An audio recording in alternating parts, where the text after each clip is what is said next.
अस्सलाम वालेकुम नाज़रीन। मैं उम्मीद करता हूँ आप जहाँ भी होंगे अल्लाह के फजल करम से करीब से होंगे। तो पेश खिदमत है लाइब्रेरी मैनेजमेंट सिस्टम का पार्ट नंबर 2। जैसा कि मुझे उम्मीद है कि आपने इसका पार्ट 1 देख लिया होगा, जिसमें हमने सिर्फ टेबल्स बनाए थे।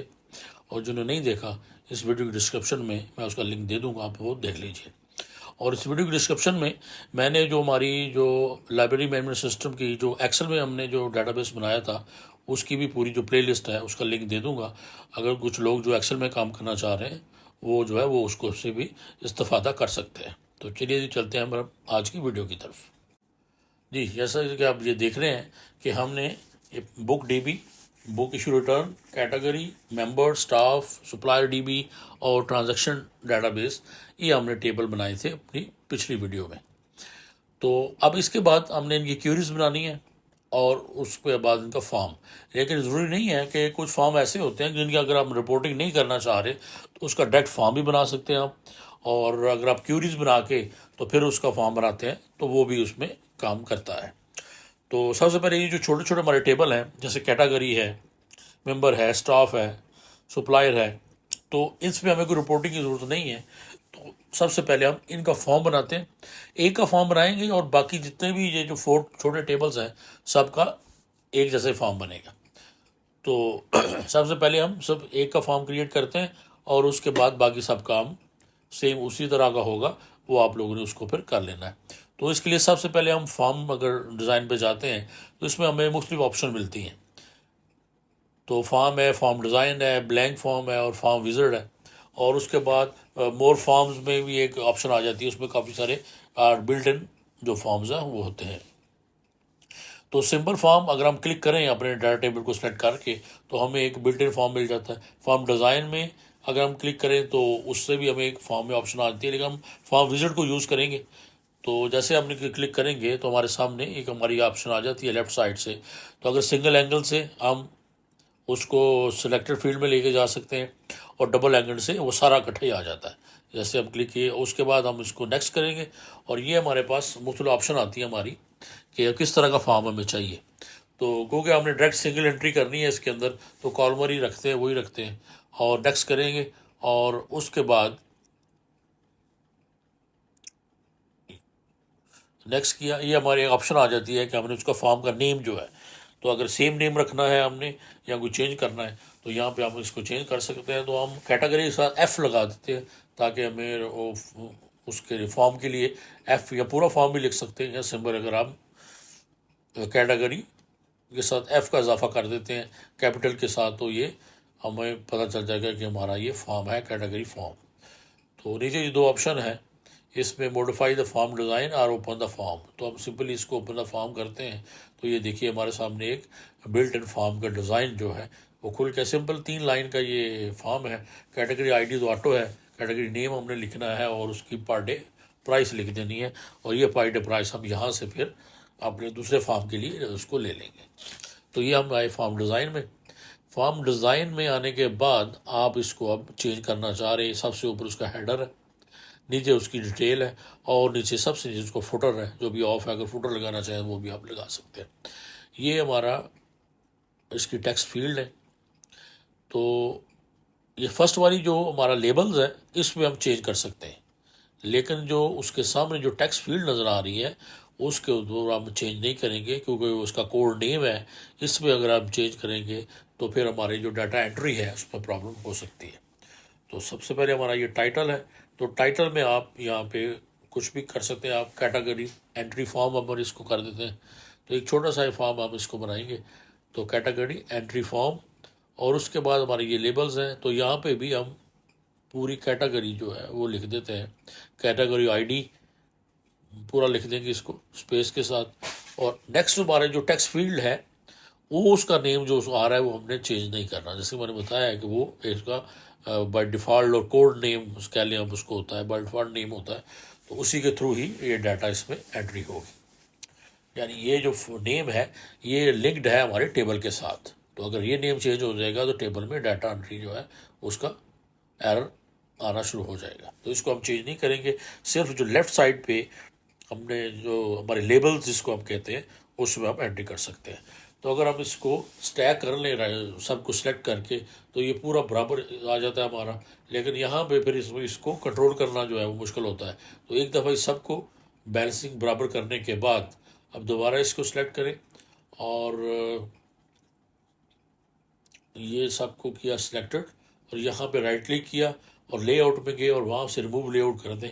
अब यहाँ से अब आप एक एक करके जिसको बड़ा छोटा करना है अपने फॉर्म के साइज़ के हिसाब से, जो जैसे भी आप करना चाह रहे हैं आप उसको। ये कैटेगरी इतना बड़ा नहीं होता, 1 2 3 छोटा ही होगा। कैटेगरी नेम बड़ा हो सकता है, और कैटेगरी जो प्राइस है वो भी हम आईडी के नेम भी रख देंगे। ये साइजिंग है इस तरह। इसमें बस सिर्फ कि अच्छा लगे आपको। और इसका एक ग्रे सा कलर है, तो हम होम पे जाते हैं अगर, तो ये फॉरवर्ड ऑप्शन है इसकी, यहाँ से भी हम इसका कलर चेंज कर सकते हैं। और एक ये है कि हम प्रॉपर्टी में जाकर भी इसको हम पूरे को ब्लैक कर देंगे, और ये वाली हमारी जो एंट्री फील्ड है इसको भी हम, इसका कलर भी हम ब्लैक कर देंगे। या तो फार्मर में चले जाएँ, होम पे जाके भी हमें ऑप्शन मिल जाती है और फार्मर में जाके भी हमें ऑप्शन मिल जाती है। तो ये ऊपर हेडर हो गया, नीचे हमारी ये पूरी डिटेल हो गई। तो अगर हम यही कलर रखना चाह रहे हैं, हेडर का बैकग्राउंड कलर और डिटेल का बैकग्राउंड वाइट और सब इस तरह, तो ये भी ठीक है। लेकिन अगर हम फॉर्म का कलर, हमारे पास कोई कलर स्कीम है ऐसी कि फॉर्म का कलर हम रखना चाह रहे हैं, तो वो भी हम इसको रख सकते हैं। तो फॉर्मेट में जाएंगे, ये जो मेन हमारा सबसे ऊपर है, इधर इसका फॉन्ट जो स्टाइल है वो चेंज कर दें। इसको मैं कर रहा हूँ एरियल राउंडेड ब्लैक, तो आप इसका जो भी आपको अच्छा लगता है उसका कर दें। साइज़ इसका हम कर देते हैं 14 या 16, और ये हमारा कैटेगरी फॉर्म इस तरह हमारा एक छोटा सा फॉर्म हो जाएगा। तो इसकी सेटिंग है, सेटिंग सबसे ज़्यादा टाइम इसका सेटिंग पे ही लगता होता है, फॉर्म की सेटिंग में और रिपोर्ट सेटिंग में। बाकी जो जितने भी हैं वो तो ईजिली हो जाते हैं। तो इसके ऊपर जितना आप टाइम लगाना चाहें वो लगा सकते हैं। तो जितना टाइम ज़्यादा लगाएंगे उतना ही आपको ये आपकी मर्ज़ी के हिसाब से खूबसूरत लगेगा। तो ये सबसे ऊपर अगर इसको क्लिक करते हैं तो ये हमारी राइट साइड में फॉर्म की पूरी प्रॉपर्टी खुल जाती है। तो ये देखिए फॉर्म फॉर्मेट है ये, और ये फॉर्म है। उसके बाद अगर आप ये नीचे अगर इसको यहाँ इसको क्लिक करते हैं इसको, तो ये उसका जो हेडर है उसकी प्रॉपर्टी खुलेगी। तो हेडर का जो बैक कलर है उसको अगर आप चेंज करना चाह रहे हैं, तो जैसे ग्रीन का ये ऑप्शन है सारी, तो ग्रीन की जो फैमिली है उसी में से वही हमारा इसका डिफ़ॉल्ट कलर हम रखेंगे। और इसका जो फॉन्ट कलर है वो उसको हम कर देंगे जो ग्रीन के ऊपर अच्छा लगे। जैसे गोल्डन कर सकते हैं, वाइट कर सकते हैं, और जो भी अच्छा इसके ऊपर लगेगा जो प्रॉपर नज़र आएगा आप उसका वो कर देते हैं। तो ये बैक कलर हमने कर दिया, हेडर का ब्लैक कलर हो गया। और इसका जो फॉन्ट है उसको सिंपल हम इसको सेलेक्ट करें, फॉर्मेट में जाएंगे तो ये हमारे पास ऑप्शन है। इसको हम अगर देखें ये वाइट कर दें, तो बैकग्राउंड ग्रीन के ऊपर वाइट अच्छा लग रहा है, इससे वैसे येलो भी अच्छा लग सकता है या गोल्डन कलर जो होता है, लेकिन हम फिलहाल इसको, और इसका जो डिटेल का जो बैकग्राउंड फॉर्म का बैकग्राउंड कलर होगा डिटेल का, उसको भी हम इसकी जो ग्रीन फैमिली से ही रखेंगे, उसको हम थोड़ा लाइट ग्रीन कर देंगे। लेकिन जो हमारी एंट्री फील्ड है उसका कलर हमारा वाइट ही रहेगा। लेबल का भी ट्रांसपेरेंट कर देंगे ताकि लेबल का कलर ये हमारा, अगर आप इसको सेव करके फॉर्म की सूरत में देखेंगे तो ये हमें कुछ इस तरह नज़र आएगा। टाइटल, कैटेगरी, एंट्री फॉर्म, नीचे हमारी जो एंट्री फील्ड्स हैं वो वाइट होंगी, और हमारे लेबल जो हैं वो ट्रांसपेरेंट होंगे और विदाउट बॉर्डर होंगे, उनके ऊपर बॉर्डर कुछ नहीं होगा। तो इसको हम क्लिक करते हैं और इसको दोबारा से हम जाते हैं design, right click, design mode, और ये हमारे पास डिज़ाइन मोड आ गया। अब हम इसकी फॉर्म की प्रॉपर्टी में जाते हैं, और यहाँ पे हम इसके अदर्स में जाएं तो यहाँ पे एक हमारे ऑप्शन होती है पॉपअप और मॉडल। तो पॉपअप हम यस कर देते हैं फ़िलहाल, और उसके बाद हमें क्या चाहिए होगा, आल को क्लिक करें, आल में जाते हैं, ये आपने चेंज कर दिया। इसके ऊपर 2 3 चीज़ें ऐसी हैं कि जो हम इसको यहाँ पे हम जिसमें थोड़ा सा चेंजिंग करेंगे। रिकॉर्ड सिलेक्टर इसको नो कर देंगे, नेविगेशन को नो कर देंगे, और इसके बाद स्क्रॉल बार जो हैं इनको भी नो कर देते हैं फ़िलहाल हम। और उसके बाद कंट्रोल बॉक्स है और क्लोज़ बटन है, अगर आप इसको करना चाह रहे हो तो वो भी कर सकते हैं। अगर क्लोज़ बटन को आप कंट्रोल बॉक्स को करते हैं, क्लोज़ बटन को अब यस रहने देते हैं, और लेकिन अगर आप बटन यूज़ करते हैं क्लोज़ का तो इसको भी आप क्लोज़ कर सकते हैं कि फॉर्म को बटन के ज़रिए ही क्लोज़ हो। तो ये कैप्शन है, यहाँ पे इसको आप रिकॉर्ड सोर्स देखिए, कैटेगरी डेटाबेस है। तो इन केस अगर हमने इसको बनाया हुआ है, अपने क्यूरी बनाई है, तो यहाँ पे वो आएगा। और यहाँ पे अगर इसकी कैप्शन हम चेंज करना चाह रहे हैं तो वो भी कर सकते हैं। सेव करेंगे इसको और फॉर्म व्यू करेंगे तो ये देखिए हमारे सामने एक छोटा सा कैटेगरी एंट्री फॉर्म हमें नज़र आ गया। उन्हें कंट्रोल वाला जो है वो क्लोज़ कर दिया हुआ है, हमें कुछ भी नज़र नहीं आ रहा, नो कर दिया था, इसलिए इसका कंट्रोल बटन जो है वो नज़र नहीं आ रहे, जो मिनिमाई में क्लोज़ वाला होता है। तो इसके लिए हम यहाँ पे बटन यूज़ करेंगे। तो 3-4 बटन इसके लिए हमें चाहिए। आप इसमें जो थोड़ी सी अगर आप सेटिंग वगैरह करनी है तो उसको ये कर दें, इसको हम राइट कर देते हैं और ये थोड़ी सी और छोटी हो जाएगी, और ये पूरे को हम ऐसे सिलेक्ट करके तो ले जाते हैं लेफ़्ट साइड पे, और इसको और छोटा कर देते हैं। तो अब जब जाएंगे हम फॉर्म डिज़ाइन पे और यहाँ पे देखें बटन है, इस बटन को हम करेंगे क्लिक, और इसको जहाँ पे आपने बटन बनाना है वहाँ पे आके आप इसको ड्रैग कर दें तो हमारे सामने ये एक विज़िट खुलेगा। विज़िट की आप देखें तो लेफ़्ट साइड पे कैटेगरीज हैं और राइट साइड पे एक्शंस हैं। तो कैटेगरी से हम सेलेक्ट करेंगे, आगे एक्शन हमें मिलेगा राइट साइड पे, तो वहाँ से अब आपने चुनना है कि कौन सा एक्शन आप परफॉर्म करना चाह रहे हैं बटन की कैटेगरी से। तो रिकॉर्ड नेविगेशन, तो ये डिफरेंट हमारे पास ऑप्शंस हैं, रिकॉर्ड ऑपरेशंस हैं। लेफ्ट साइड पे जो ऑप्शन हम सेट करेंगे उसके रिलेटेड जितने भी जो एक्शंस हैं वो हमें मिल जाएंगे राइट साइड पे। तो यहाँ से हम देखें ऐड न्यू है, डिलीट है, डुप्लीकेट है, प्रिंट है, सेव है। तो सबसे पहले हमें चाहिए ऐड न्यू रिकॉर्ड। तो ये लेफ्ट साइड से हमने record option add new record, इसको किया आपने नेक्स्ट। तो दो ऑप्शन हमारे पास आई, या तो आप पिक्चर ले लें, नहीं तो अगर आप टेक्स्ट वर्ड को क्लिक करते हैं तो यहाँ पे आप अपनी मर्ज़ी का टेक्स्ट भी लिख सकते हैं। तो आप सिंपल ऐड रिकॉर्ड कर लें, ऐड न्यू कर लें, या सिंपल न्यू करें, या इसको रीसेट कर लें, इस तरह भी हो सकता है। रीसेट के लिए भी ये ऑप्शन यूज़ हो सकती है। लिहाजा आप सिंपल इसको लिखेंगे ऐड न्यू, या अगर आप और छोटा बटन बनाना चाहते हैं तो सिंपल न्यू भी कर सकते हैं। ये बटन का नेम है। यहाँ पे अगर आपने कोडिंग खुद से करनी है तो आप इसका नाम चेंज कर सकते हैं, नहीं तो सेम इसको रहते हैं, इसको हम कर देते हैं CMD ऐड। तो फिनिश, ये हमारे सामने एक बटन बन गया। अब इस बटन को सिलेक्ट करने के बाद अगर हम फॉर्मेट में जाते हैं तो यहाँ पे हमारे पास मुख्तलिफ ऑप्शन हैं। एक तो टेक्स्ट फील्ड की है, टेक्स्ट का साइज़ आपने क्या रखना है, टेक्स्ट का स्टाइल क्या रखना है, बोल्ड है, इटैलिक है, कलर कौन सा है, वो यहाँ से ले लें। लेकिन अगर हम क्विक स्टाइल, बटन का स्टाइल देखना चाह रहे हैं, शेप चेंज है, ये इसकी शेप्स है मुख्तलिफ, यहाँ से आप बटन की शेप चेंज कर सकते हैं कि किस स्टाइल का बटन हमें चाहिए। और उसके बाद हमारे पास ये क्विक स्टाइल बना ऑलरेडी कलर के साथ। तो जो भी हमारे फॉर्म के बैकग्राउंड, जो हमारा फॉर्म कलर है उसके साथ जो भी मैच करता है या उसके ऊपर जो भी अच्छा लगता है वो यहाँ से हम सेट कर सकते हैं। नहीं तो हमारे पास ऑप्शन है शेप फिल वाली और आउटलाइन वाली, वहाँ से भी इसको आप जाके तो वहाँ से भी इसका कलर वगैरह चेंज करके तो जो कलर अच्छा लगे उसके हिसाब से इसकी सेटिंग कर सकते हैं। तो ये ऐड न्यू, ये अपने ग्रीन साइड के इसकी फैमिली से है, लेकिन बैकग्राउंड भी एक्चुअली ग्रीन है, ग्रीनिश है। तो बटन जो है यहाँ से कोई और कलर अगर लें, अगर ग्रे सा लें तो ये भी ये ब्लैक वाला भी बेहतर है, लेकिन उसके साथ ये ब्लू वाला और उसके ऊपर जो फॉन्ट है अगर आप इसको ब्लैक कर दें तो नहीं, ये तो बड़ा कोई अजीब से ही लगेगा। बटन तो सही है लेकिन उसके ऊपर फॉन्ट सही नहीं आ रहा। तो कलर आप लोगों ने अपनी मर्ज़ी से देख लेते हैं कि कौन सा कलर किस बैकग्राउंड पे अच्छा लगता है।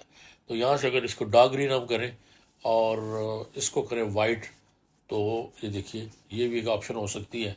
तो अगर ये वाला यूज़ करें आप, ये बैकग्राउंड इसका डार्क ब्राउन और उसके ऊपर फॉन्ट वाइट, तो ये भी बेहतर है। और इसी के साथ हम एक और बटन लें, अगर यह डिज़ाइन जब फाइनल हो गया आपने एक और बटन लिया, उसको क्लिक किया नीचे और उसको भी देखेंगे आप क्या, इसको हम क्या करना चाह रहे हैं। रिकॉर्ड ऑपरेशन में जाएंगे और इसको हम सेव रिकॉर्ड है, ये हमारे पास प्रिंट रिकॉर्ड है, डुप्लीकेट है, डिलीट है।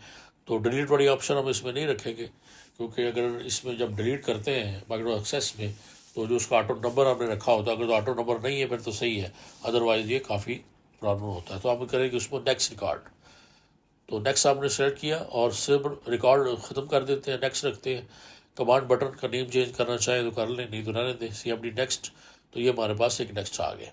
अब हमें जो हमने फाइनल किया है फॉर्मेट में जाके, तो ये इसका फॉर्मेट पेंटर है, उसी को सेलेक्ट करेंगे हम और नए बटन पे आगे जाके उसको सेलेक्ट कर देंगे। तो ये हमारे पास उसी फॉर्मेट का एक और बटन आ जाएगा। साइजिंग इसकी जो है वो बाद में कर सकते हैं, क्योंकि जितने बटन आपने बनाने हैं और सबको बना के एक ही फॉर्मेट पेंटर के साथ सबके साथ हम इसको डिज़ाइन करेंगे, और डिज़ाइन करने के बाद इसकी हम साइजिंग वगैरह जो है वो इकट्ठी की जा सकती है।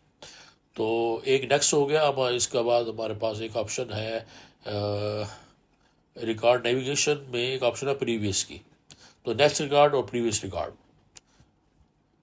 तो इसको आप प्रीवियस तो काफ़ी बड़ा हो जाएगा, तो PREV यहाँ तक इसे रखते हैं, और इसका नाम अगर नाम नहीं चेंज करते क्योंकि बाकी का आपने कर दिया इसके ऊपर। तो सेम उसी तरह हम जाते हैं फॉर्म डिज़ाइन पे और एक और बटन बना लेते हैं, और वो बटन हम बनाएंगे इसको अब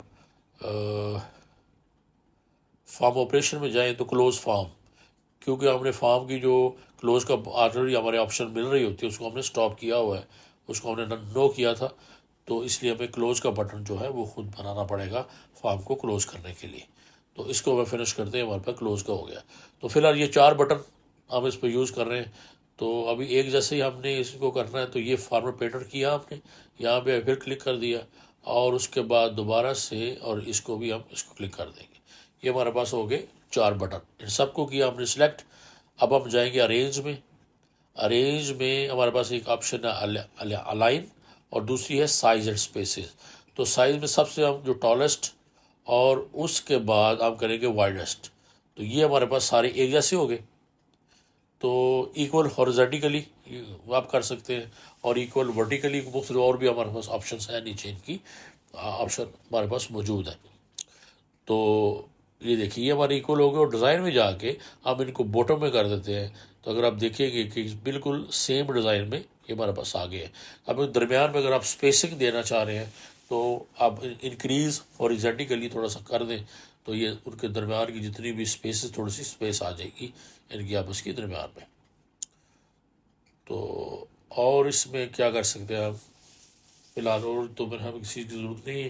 तो अगर हम इनको अब ये सिलेक्टेड है, तो ये देखिए ये बिल्कुल प्रॉपर जो अलाइन है वो बॉटम में है, और अगर हम इसको उनको ऊपर थोड़ा सा कर दें, और अगर इसका जो हेडर है उसको साइज छोटा करना चाह रहे हैं तो हम उसको भी कर सकते हैं। और ये फॉर्म, ये बटन हैं, इनको यहीं भी लगाया जा सकता है, इनको डिटेल के ऊपर भी लगाया जा सकता है, और इनको फुटर पे भी लगाया जा सकता है, जहाँ पे ये हमें अच्छा लगे। ये देखिए जी, ये हमारा फॉर्म कुछ इस तरह सा हमें मिलेगा। तो बटन पे है, बटन छोटे बड़े अब जिससे भी कर सकते हैं, और बटन का जो भी डिज़ाइन हमने रखना है वो भी आप इसको रख सकते हैं। ये बिल्ट इन बटन है, अगर तो आप सिंपल बटन खुद से बना के और बैकग्राउंड में अगर आप इसके कोड लिखना चाह रहे हैं तो कोड भी लिखना लगे। और नेक्स्ट आने वाले में कुछ बटन ऐसे बनाते हैं जिसके हम उससे खुद से कोड लिखेंगे VBA का, तो आपको वहाँ से पता चल जाएगा। या एक ऑप्शन ये है, दूसरा ऑप्शन ये है कि यहाँ से बटन को उठाएं और फॉर्म को थोड़ा सा बड़ा कर लें, और फॉर्म को बड़ा करने के बाद ये सारे बटन जो है, अब एक ऑप्शन ये है कि यहाँ पे इनको ले आए उसकी राइट साइड पे, और अपना हेडर जो है बिल्कुल छोटा कर दें, और इनको थोड़ा सा ड्रैग करके आप कर दें लेफ़्ट साइड पे। तो ये हमारी एक फॉर्म की हमारी प्रॉपर सेटिंग हो गई है। तो इसी सेटिंग को आपने फॉलो करते हुए आपने दूसरी फॉर्म भी बनाना है, बाकी छोटे छोटे फॉर्म बना लेने हैं। और उसके बाद एक और ऑप्शन हमारे पास इसका एक आ जाता है कि डेट एंड टाइम का। अगर हम उसको क्लिक करते हैं तो ये हमारे पास मुख्तलिफ उसके फॉर्मेट्स हैं। जो बाय डिफ़ॉल्ट फॉर्मेट है वो देखें, वो सिंपल अब पूरा आएगा कि वेडनेसडे February 15, 2023, और नीचे उसका इस तरह टाइमिंग आ रही होगी। अगर ये तो लंबा अगर आपको चाहिए तो आप ये इस तरह इनको इंसर्ट कर दें, और उसके बाद यहाँ पे आगे इसकी जो बाय डिफ़ॉल्ट सेटिंग है वो हम इसकी सेटिंग कर लेंगे। इसके कुछ फॉर्मेट्स हैं जो डिफ़ॉल्ट फॉर्म को रिमूव करते हैं, और उसके बाद इसका जो साइजिंग है वो हम देखेंगे कि साइजिंग को क्या करना है। और ये टाइटल है, टाइटल को कुछ नहीं करना हमने, ये इसका जो डेट वाला है उसको हमने लेके आना है अपने साइज़ के हिसाब से। ओके,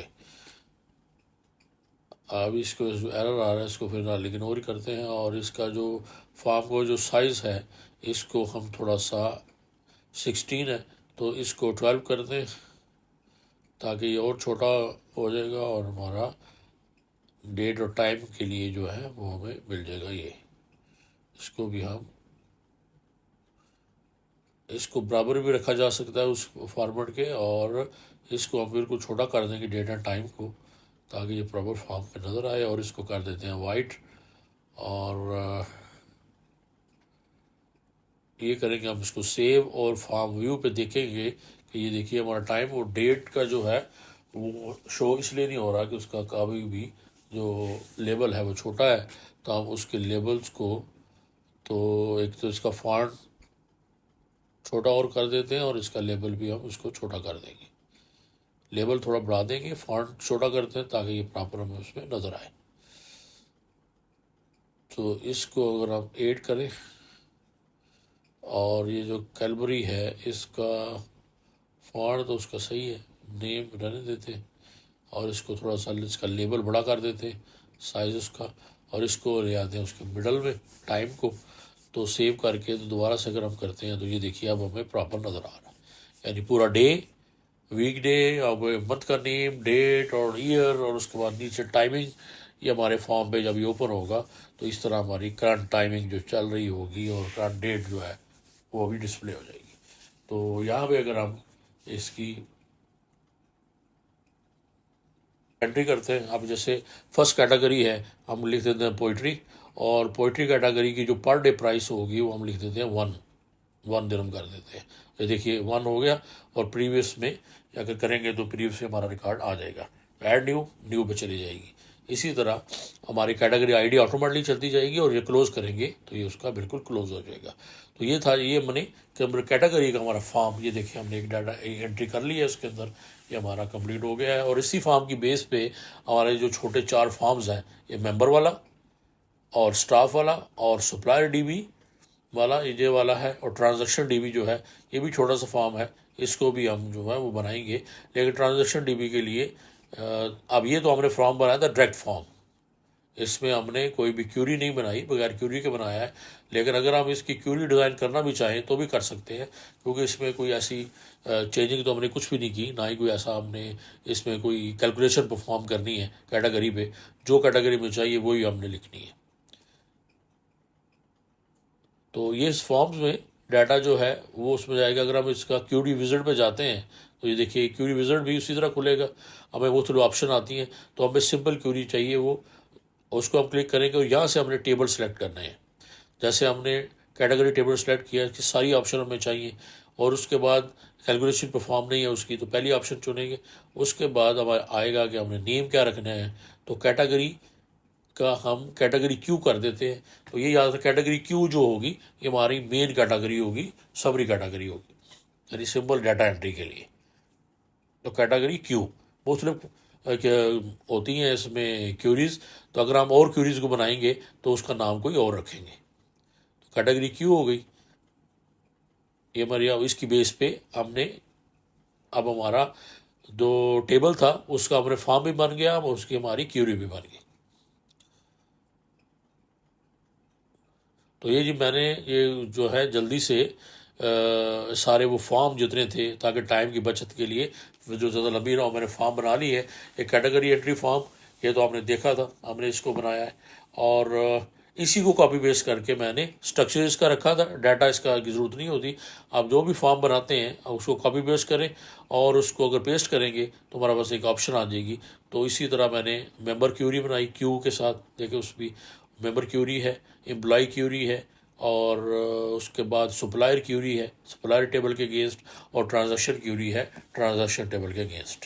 तो ये जो 2 टेबल हमारे मेन रह गए हैं उसमें चूँकि हमने वो कैलकुलेशन थोड़ी सी परफॉर्म करनी है, इसलिए उनको हम बाद में देखेंगे। सिंपल क्यूरी को सिलेक्ट किया, ये कैटेगरी क्यूरी जो है ये ऑलरेडी जैसे कि आप लोगों ने देखा था ये बनी हुई है। तो ये एंगल्स उसी तरह है, सिंगल एंगल से सिंगल क्यूरी होती है, और डबल एंगल से जितने भी हमारी ऑप्शन होती है सारी मिल जाती हैं। तो ये देखें सिंपल ये हमारे पास कैटेगरी DB क्यूरी बन गई। तो इसका डाटा भी वही आ रहा है क्योंकि हमने सेम उसको क्यूरी को बनाया है। तो इसको हम फिलहाल डिलीट कर देते हैं क्योंकि ऑलरेडी हम बना चुके हैं, इसको रखने की ज़रूरत नहीं है। तो इसी तरह मैंने बाकी क्यूरीज भी जो है वो एम्प्लॉय वाली, मेंबर वाली, सप्लायर वाली और ट्रांसफर वाली। ये क्यू इसका मतलब ये है कि ये मेन क्यूरीज हैं, इनके अंदर सिंपल डाटा है, जो टेबल के अंदर डाटा है वही इसके अंदर डाटा है, इसमें कोई मैंने एक्स्ट्रा कैलकुलेशन परफॉर्म नहीं की हुई। तो अगर आप डिज़ाइन में जाते हैं, ये देखिए एम्प्लॉय एंट्री फॉर्म, तो इसमें सिर्फ क्या है, इसमें फॉर्म वही 4 टेबल बटन यूज़ हुए हैं, इसमें सिर्फ लेबल्स ज़्यादा है और ये अटैचमेंट है, आप इसमें ID कार्ड अटैच कर सकते हैं। और ये मैंने एक पिक्चर इंसर्ट किया है उसके ऊपर। अगर आप फॉर्म डिज़ाइन में जाएं तो एक पिक्चर की ऑप्शन है, ये आपने यहाँ से उसको लेकर ड्रैग करना है और अपने फोल्डर में जहाँ कहीं भी आपको पिक्चर नज़र आपने सेव की हुई है वहाँ से एक पिक्चर लेके तो आपने उसको ओके करना है। तो ये देखिए ये पिक्चर इस तरह की आ जाएगी। तो इसको रीड कर दें फिलहाल, और इसमें कुछ भी नहीं है, मेन फॉर्म और उस तरह सारे उसी तरह लगा हुआ है। तो इसको सेव की जरूरत नहीं है, हमने कोई ऐसा चेंज नहीं किया इसके अंदर। उसी तरह अब एम्प्लॉय फॉर्म हो गया। एम्प्लॉय फॉर्म के बाद अगर मेंबर्स फॉर्म करते हैं तो इसमें भी कोई इतना चेंज नहीं है, जिस तरह का एम्प्लॉय फॉर्म है सेम उसी तरह का है। सिर्फ डिज़ाइन क्या है कि इसमें भी पिक्चर ऐड की है और अटैचमेंट 2 है, उसके बाद बटन इसके मैं ऊपर ले गया हूँ। तो मुख्तलिफ एक ऑप्शन है, इस तरह हमारे डिफरेंट इसकी ऑप्शन रखती हैं। अगर आप लोगों को जो भी ऑप्शन अच्छी लगती है वो आप उसको फॉलो कर सकते हैं। यानी कुछ के बटन मैंने डिटेल में रखे हैं, कुछ के बटन जो है डिटेल की बिल्कुल बॉटम साइड पे है, कुछ के राइट साइड पे है और कुछ के हेडर के अंदर है। तो जो भी ऑप्शन बेहतर हो उसी तरह आप इसको फॉलो करें, उसमें कर सकते हैं। यहाँ हम एक बटन का और इजाफा करते हैं कि एक्चुअली होता यह है कि बाज़ अगर हमें अपडेट करना पड़ जाए कुछ चीज़ को, तो उसके लिए हम एक सेव बटन है उसको हम यूज़ करेंगे, सेम उसी तरह जैसे बाकी बटन है उसको भी, लेकिन इसका नाम हम रख देंगे अपडेट। तो इसको करेंगे फिनिश, और इसमें डिज़ाइन इसका सेम जैसे मैंने बताया था कि एक हमारे पास पेंटर ऑप्शन जो होती है उसी के साथ हम इसको डिज़ाइन इसका कर लेंगे।